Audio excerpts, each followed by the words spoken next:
수업 외적인 것을 자꾸 지적했던, 지적을 당했던 그런 경우.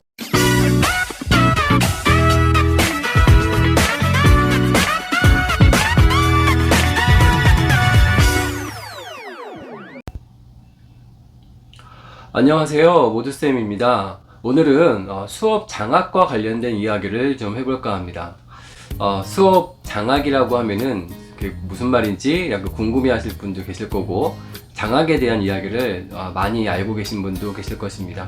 장학이라고 하는 것은 제가 말씀드린 거는 이제 교내 장학인데요. 교감이나 교장으로서 선생님들이 수업을 이제 참관하는 것을 이야기하는 것이죠.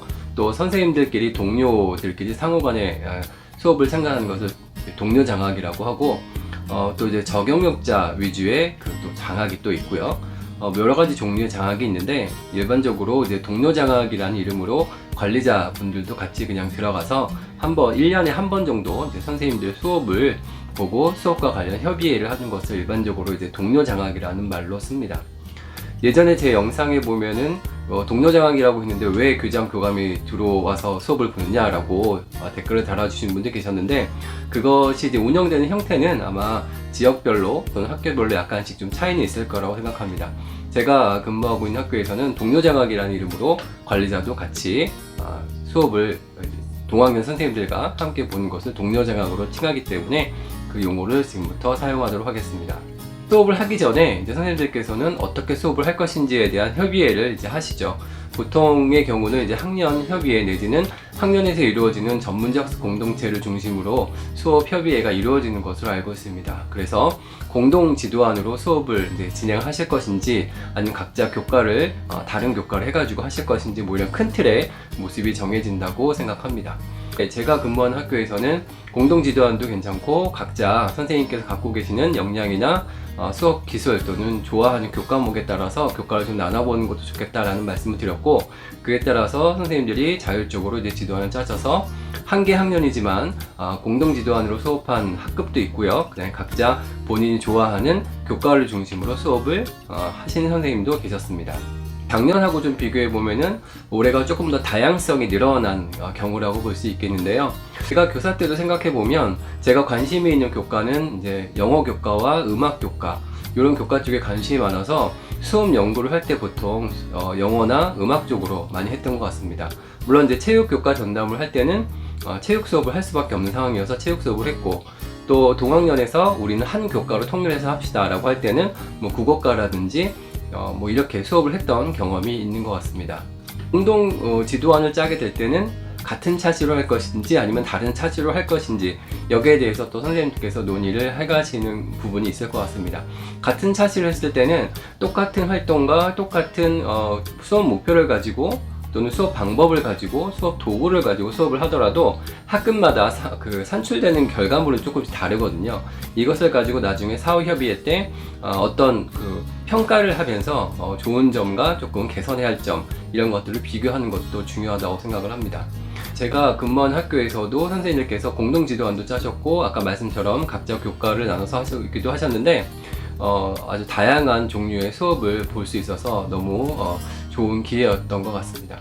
그리고 저는 솔직히 수업에 참관을 할 때 도입이면 도입, 정계면 정계, 또는 정리부분이면 정리부분, 이렇게 목표를 정해놓고 40분 내내 수업을 보는 것보다는 그 선생님께서 수업을 준비하시면서 난 이거를 조금 더 우리 학급에는 좀 중점적으로 수업을 좀 지도하겠어 라고 한 부분, 그 부분을 저는 중점적으로 보고 싶은 부분이었는데, 학교장의 입장에서는 또 40분 내내 수업을 보는 것을 또 철학으로 갖고 계셨기 때문에 교감으로서는 또 학교장의 그 철학에 또 따를 수밖에 없는 부분이 있어서 40분 내내 수업을 이제 봐서, 어떤 날 같은 경우는 아침 1교시부터 4교시 내내 이제 수업을 보기도 했습니다.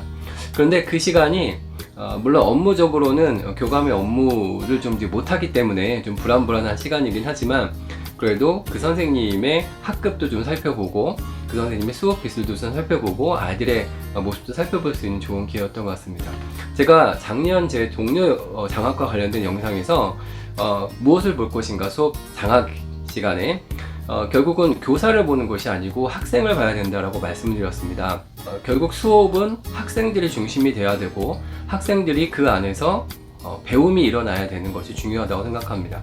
뭐 용어와 관련해서는 배움 중심 뭐 이런 용어를 이제 교육감님이 바뀌면서 계속 쓰게 될지 안 쓰게 될지는 모르겠지만, 그것이 어쨌든 중요한 것이 아니고 수업 중에 학생도 성장하고 교사도 같이 성장해야 되는 것이 가장 중요하다고 생각합니다. 그렇기 때문에 수업을 볼 때 선생님이 어떤 활동을 잘 하시나, 뭐 틀린 것은 없나, 부족한 것은 없나, 이렇게 부정적으로 보는 것이 아니고 아이들을 보면서 아이들이 어떤 활동을 하고 있고, 아이들이 이 시간에 몰랐던 것을 어떻게 깨닫게 되고 앞으로 어떻게 발전하게 되겠는가 라는 것에 포커스를 맞춰야 된다고 생각합니다.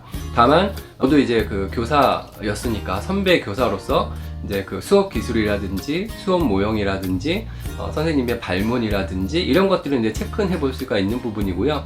그런 것을 이제 수업 협의 때 시시콜콜하게 이야기하는 것은 아니고 좋은 점만 이제 말씀드리고, 그런 것들은 이제 나중에 기회가 있을 때 그렇게 살짝 말씀드리려고 하는 계획을 갖고 있습니다.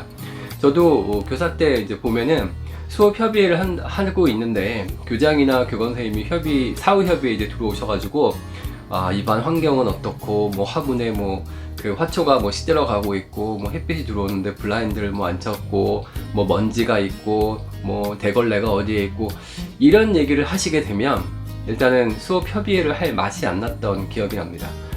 수업 기술에 대해서 좀 이렇게 얘기를 해주시고, 수업에 대해서 이렇게 관여를 해주시고 전문적인 식견을 보여주시는 거는 너무 환영할 만한 일인데, 그것이 아니고 뭐 목소리가 크네, 작네, 뭐 옆반이 시끄러웠네 막 이러시면서 수업 외적인 것을 자꾸 지적을 당했던 그런 경험이 있기 때문에 제가 교감이 되면 절대로 그런 얘기를 하지 말아야지 라고 생각을 했었습니다.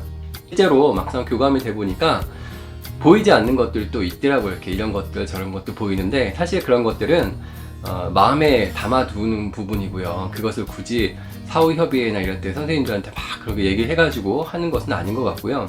또 한 가지는 교감이 예를 들어서 특정 교과에 대해서 전문적인 지식이 있다 손치더라도 거기에 대해서 본인의 전문적인 지식을 막 드러내면서 사후 협의 때 하는 것도 저는 그것도 좀 보기가 썩 좋지는 않았습니다. 저도 교사 때 수업 협의를 하실 때 교감 선생님께서 너무나도 수업에 대한, 교육과정에 대한 해박한 지식이 있으셔서 마치 강의하듯이 수업 참가자들 하나하나 다 집어가시면서 이런 점, 좋은 점, 나쁜 점 다 얘기를 하셨던 경험이 있는데, 그것도 썩 그렇게 기분 좋은 경험은 아니었던 것 같습니다. 왜냐면 수업이 잘 됐건 못 됐건 선생님 입장에서는 그 1시간, 그 40분 수업을 위해서 정말 거의 일주일 이상 정말 고심하시고 수업을 하셨는데, 그래도 이제 좋은 얘기를 들어도 본전인데 거기다가 부족한 점을 얘기하게 되면은 정말 마음이 너무 아플 거라는 생각을 합니다. 저도 이제 그랬던 경험이 있습니다. 그렇기 때문에 사후 협의회는 최대한 짧게, 그리고 좋은 얘기만, 그리고 긍정적인 이야기, 그리고 선생님에 대한 이야기보다는 학생들의 이야기 중심으로 가는 것이 좋겠다고 생각하는데, 저도 수업을 보고 나서 너무 훌륭하게 준비를 해주시고 이 수업을 위해서 애써준 선생님들이 많으셨기 때문에 선생님들에 대한 칭찬을 하지 않을 수가 없었던 경험이 있습니다. 이런 그 수업에 대한 모습이 앞으로도 계속 잘 적용됐으면 좋겠다라고 생각을 합니다. 수업 협의와 관련해서는 사전에 수업을 협의하는 것이 저는 매우 중요하다고 생각합니다.